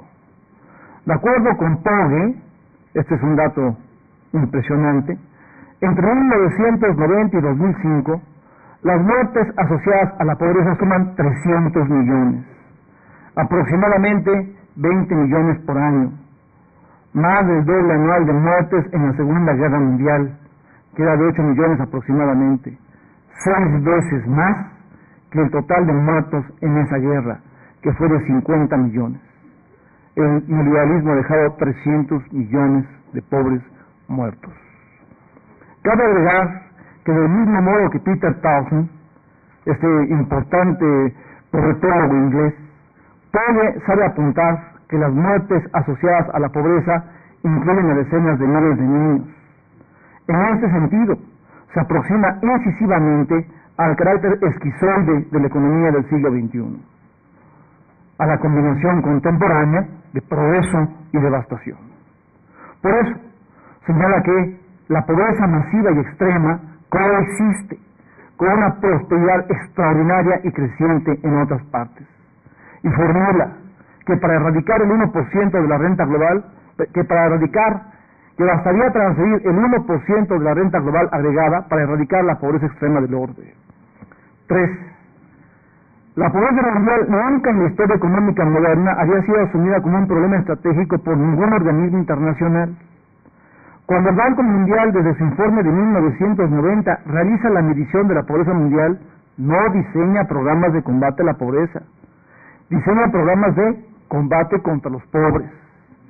Sus líneas de pobreza se encuentran doblemente mutiladas. Primero, porque reducen la pobreza a pobreza alimentaria. Y sobre eso, segundo, porque reducen la pobreza alimentaria a la imposibilidad de adquirir alimentos crudos, por hablar hoy de solo consumo de calorías. En este sentido, originariamente, tenían por función explorar aquellas zonas en la economía mundial donde el proceso de reproducción social ha llegado a una auténtica situación límite, donde la vida puramente física es incluso insostenible.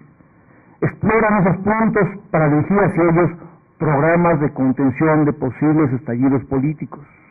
La línea de pobreza originaria del Banco Mundial tenía una función estratégica de orden político. Pero luego de haber trazado su línea de pobreza original, el Banco Mundial no la ha actualizado, entre otras razones, porque no considera la inflación de los precios de los alimentos. Así han mantenido líneas de pobreza que generan la apariencia de que la pobreza mundial va disminuyendo.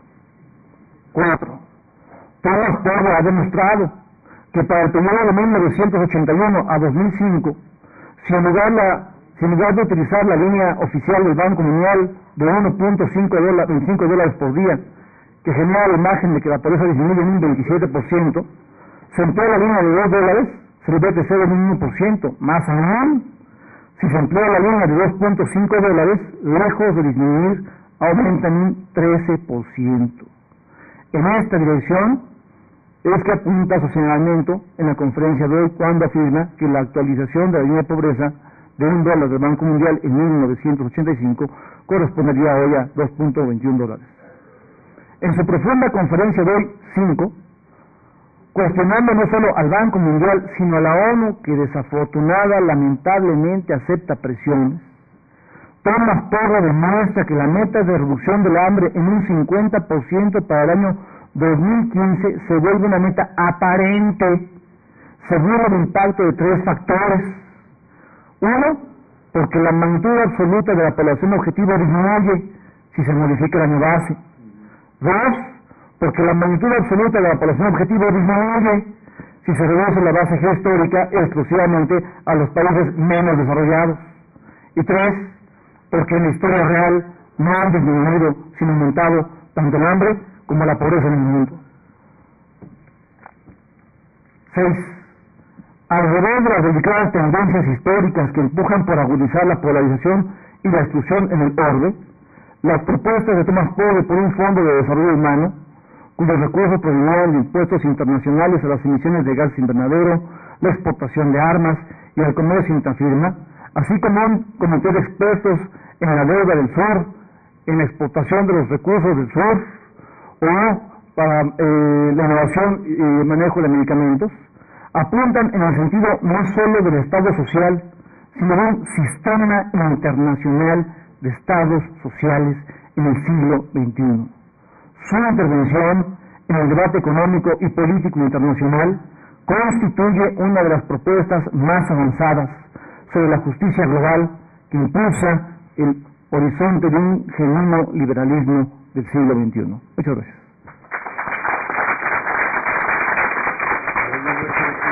Muchas gracias, Luis, por esta excelente breve comentario. Y ahora le toca el turno a Pablo Yanis. Pablo Yanis es actualmente el director de Desarrollo Social de la CEPAL en su sede en México. Antes de eso fue director del Consejo de Evaluación del Desarrollo Social del Distrito Federal, evaluador, que hizo una cantidad de, bajo su dirección y su impulso y su promoción, hicimos ahí, me tocó colaborar con él en ese consejo, una cantidad de investigaciones y avances importantísimos en el tema de la pobreza. Antes de esto, acompañó a todos los secretarios de Desarrollo Social del Distrito Federal y fue, en mi opinión, el guía que hace que el Distrito Federal tenga una política social muy diferente y muy avanzada en el sentido universalista y basado en derechos humanos que tiene. Con ustedes, Pablo Llanes. Gracias, Julio. Perdonen los excesos. No, en realidad hemos contribuido, muchos compañeros, compañeras, en el proceso de construcción de políticas. Yo quiero referirme a un tema que tangencialmente, bueno, no tangencialmente, que tocó Luis y también en la intervención de Araceli, de la lectura de la exposición y la presentación, que me parece muy interesante, muy estimulante, que merecería debatir a detalle muchos de los aspectos. Me parece bastante claro que se plantea la necesidad de ver cómo se introduce la perspectiva de derechos humanos en la lógica de medición de la pobreza. Yo el primer libro que conocí de Thomas, por ahí está, fue precisamente el de La pobreza en el mundo y los derechos humanos, y es un libro que me impactó mucho y que me parece que es una línea de reflexión muy fructífera y muy apropiada para el momento que estamos viviendo. Sobre todo porque ahora se ha convertido en un principio discursivo la idea del enfoque de derechos. Lo importante es que el enfoque de derechos no se trivialice, que cuando hablemos de derechos efectivamente hablemos de derechos y que este sea no una categoría descriptiva, sino una categoría normativa. Y además, ¿hay de dónde? ¿Cuántas veces hemos leído y releído el Pacto Internacional de los Derechos Económicos, Sociales y Culturales, que ya va por sus 40 años, por cierto, de vigencia, y en el que además, en el 5 de mayo de este año, inició la vigencia del protocolo facultativo del PIDESC, que es la posibilidad de que para los estados que lo hayan ratificado, agentes no gubernamentales pueden solicitar a un panel de inspección de Naciones Unidas la revisión del grado de cumplimiento del Pacto Internacional. Pero yo quiero decir que para construir o para desarrollar un enfoque de derechos en los métodos de medición de la pobreza, porque efectivamente detrás del método hay una sociedad imaginada, hay una antropología subyacente y hay un conjunto axiológico que hay que hacer explícito. Pues tenemos lo que en su momento, hace más de 40 años, es la definición del artículo 11 del pacto, si me permites, que por cierto lo reprodujo Thomas en su exposición hace 2 días en la universidad, que establece claramente el reconocer el derecho de todas las personas a un nivel de vida adecuado para esta persona y para su familia, incluyendo alimentación adecuada, vivienda y vestimenta. Y además agrega y a la continua mejoría de sus condiciones de vida. Si pasamos fíjense lo que decía hace 40 años el pacto, nivel de vida adecuado. ¿Cuál es el nivel de vida adecuado? Es controversial porque es una decisión técnica, ética y política. Pero sitúa un horizonte. En su momento el PIDESC no nos está hablando de pisos sociales mínimos, no nos habla de necesidades elementales, mínimas, básicas, no aparece en esta definición la idea de mínimo, aparece la idea de adecuado. Y a partir de ahí se puede configurar toda una metodología que establezca qué considera una sociedad nivel de vida adecuado, que no se reduce, como el propio PIDESC, documento normativo desde hace 40 años, suscrito de manera abrumadora para casi todos los países del mundo, y que ha quedado un poco en el olvido esta idea central, que sí es consistente con un enfoque de derechos, y es otro el lenguaje que en estos tiempos se ha estado manejando. Creo que es bueno volver a una discusión de qué estamos entendiendo por garantizar a todos los seres humanos un nivel de vida adecuado. Y además, a una mejoría continua, que es aquí el criterio de progresividad. El criterio de progresividad no es un criterio incremental de qué tanto de distancia es del punto de partida. El criterio de progresividad es qué tanto te acercas al punto de llegada.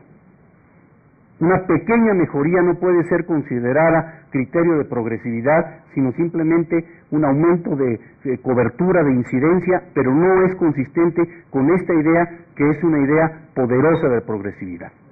Y fíjense que esta idea de la progresividad, de la universalidad, de la interdependencia y la indivisibilidad de derechos no solo está en la doctrina internacional de los derechos humanos, está en el artículo primero de la Constitución en México desde el año 2011. Todo esto es lo que va permitiendo un entramado jurídico y moral, diría yo, para construir nuevas metodologías desde esta perspectiva. Nivel de vida adecuado y al mismo tiempo mejora continua. Yo creo que estos conceptos, que además son parte de las convenciones y de los contenidos de derecho internacional, pueden ser los pilares, los puntos de partida para una construcción de metodológica que mida la pobreza desde una perspectiva de los derechos humanos. En el caso de México, además, se tiene la enorme ventaja de que no solo están estos conceptos en la legislación internacional, sino que están también en la legislación nacional. Y en ese sentido, me parece que las propuestas, yo venía muy preparado las propuestas, me sorprendí cuando ya no las iban a decir, dije, ya me quedé sin de qué hablar, pero creo que nos hace un conjunto de propuestas el profesor Thomas Pogge, que son amplias, son de amplio alcance, son ambiciosas y son audaces. Y me parece que la profundidad de la crisis mundial y la profundidad de los temas de los que estamos hablando obliga también a tener un tipo de enfoque que sea comprensivo en el sentido de amplio, pues, con visión de largo alcance, ambiciosa y audaz. Y yo creo que merecen una real consideración y un debate profundo. O sea, es momento de poner muchas ideas en la mesa para abrir realmente una discusión profunda. Y yo quisiera señalar y destacar algunas de las propuestas que nos presenta el profesor Pogge, que me parecen particularmente relevantes. Primero, esta reivindicación de la definición de una metodología clara y transparente para la medición de la pobreza, que no cambie, o si cambia, que se sigan haciendo todas las mediciones, para efectivamente poder comparar unas con otras. La necesidad de cuerpos independientes, de agencias independientes, como lo quieren llamar, para el proceso de monitoreo. Yo creo que es un elemento fundamental en donde unos son los responsables de cumplir las metas y otros son los responsables de valorar de manera independiente si se cumplieron o no se cumplieron. Y me llama mucho la atención lo que se plantea respecto a nuevas fuentes de financiamiento para la lucha contra la pobreza. Claro que muchas de ellas podrán ser debatibles, podrán ser analizables, pero es poner sobre la mesa la idea de que sí hay alternativas, de que no hay un solo camino, de que hay que buscar estas fuentes de financiamiento, y no solo creo que lo formule el profesor Pogge desde la perspectiva recaudatoria. Hay un vínculo entre males sociales, problemas económicos y sociales, y una cierta lógica de compensación para combatir la pobreza derivado de estas males sociales. No es simplemente una idea de elevar el impuesto sobre la renta, no es una idea de simplemente mejorar la estructura tributaria, sino entender que el ámbito de lo tributario, de las contribuciones, puede ser más amplio que las tradicionales. Y es en ese sentido como a mí me parece atractivo la idea de un fondo para el desarrollo humano, una principales funciones será combatir la pobreza, regresas por favor, que no solo dice los recursos tienen que salir de aquí, sino que tienen que ser recursos que castiguen males sociales y al mismo tiempo los combatan.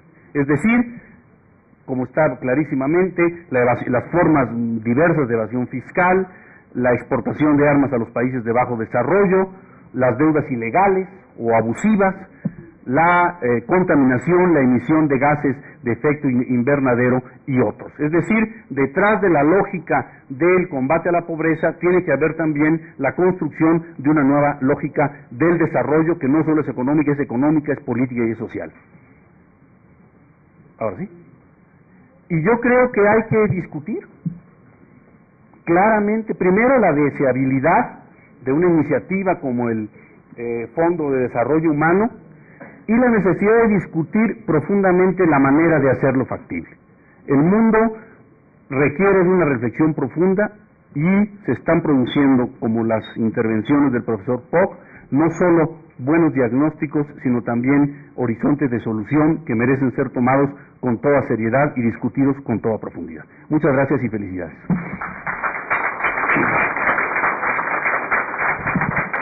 Gracias, Carlos, por esta claridad. Le vamos a pedir a Tomás Pogge que reaccione a los comentarios. Would you comment on the commentaries? I will try. Okay. Okay. Go ahead. So, thank you very much for these good commentaries. And instead of, basically I feel that the commentaries are very sympathetic and we are all really struggling in the same fight, trying to achieve the same goals. And so what I want to do is, in response, talk a little bit about the politics and how we can move the politics forward with this kind of consensus that we have in this room. So as I see it, we are living in a period where we have an official story about globalization, which is a very positive story about how we have tried very hard to eradicate poverty, and we have, not succeeded perfectly, but we have succeeded pretty well. Now, that story is, as I tried to show you, a deeply flawed story, and the story, as I would tell it for the last 25 years or so, is a story that would focus much more on inequality than on poverty. Inequality has gone up tremendously in the last 25 years, both globally and also in most countries. Mexico is a bit of an exception. Inequality is, I think, Julio, you should know. Where's Julio? Run out. Okay. Doesn't matter. So, inequality is not rising very fast in Mexico these days. I think, and also in Brazil it has come down a little bit from very high levels. It is rising. Anyway, in the world it is rising tremendously. So one thing that you should remember about this discussion today is that the poor people in the world, the bottom half, the poorest half of the human population, they would have done much better than they actually did if they had merely maintained their share of global income. Do you know what the share is of the poorest half of the human population in the world? How much share they have of global income? No? Nobody knows? 16%? Anybody else? 3% goes to the poorest half, 97% goes to the richest half. 46% goes just to the top 5%. The bottom 40% have only 2%, and the bottom quarter has less than 1% of global income. So, and that is shrinking all the time because, of course, the poor have politically very little impact, very little power. And so that's the second thing. But inequality has three different aspects, right? One aspect is that high inequality means high poverty. The second thing is that inequality means political disempowerment. You have no political influence.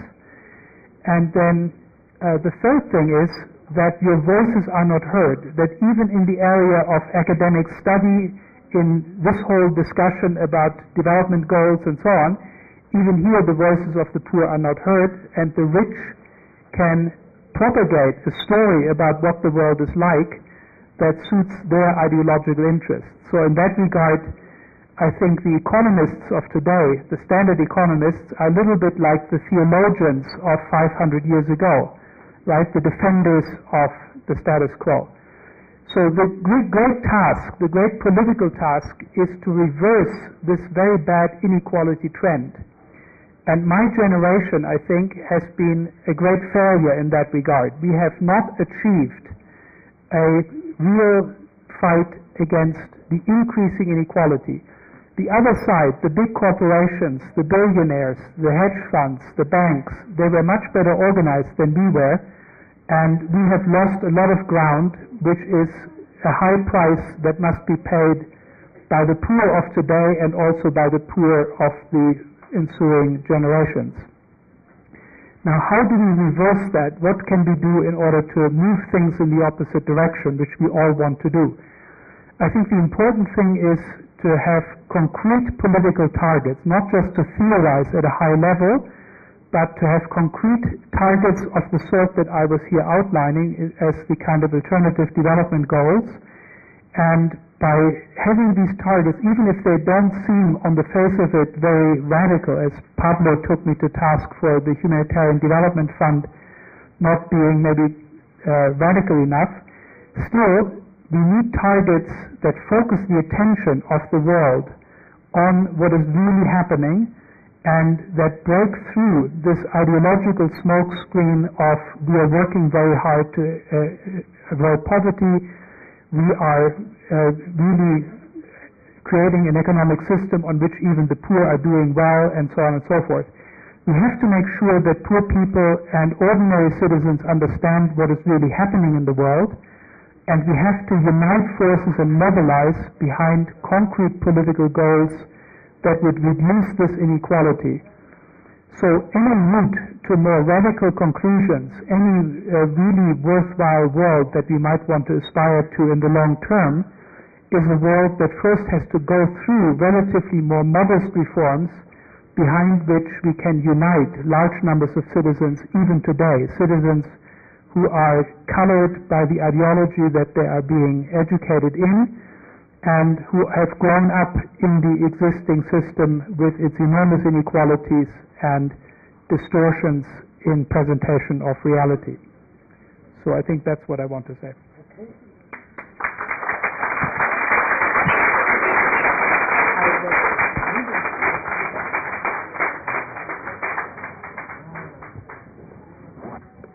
Bueno, pues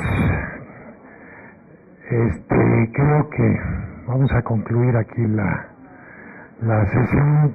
La intención original era que hubiera preguntas de ustedes, pero ha sido ya muy larga la sesión, y Tomás debe estar muy cansado, ha tenido una agenda muy apretada en su estancia en la Ciudad de México, y todavía tiene que regresar a su hotel a hacer alguna otra actividad, y todos tenemos hambre. Les agradecemos tanto su presencia, porque es el sentido de hacer estas cosas, es que ustedes escuchen, piensen, reflexionen, busquen después los libros que se hacen referencia aquí, y bueno, no finalmente la posibilidad, I have aligned the possibility, Thomas, of producing a small book or a leaflet from this lecture and commentaries that we have heard today. I think it could be a very good product, so let's work on that direction. Okay? Thank you very much. I enjoyed it very much.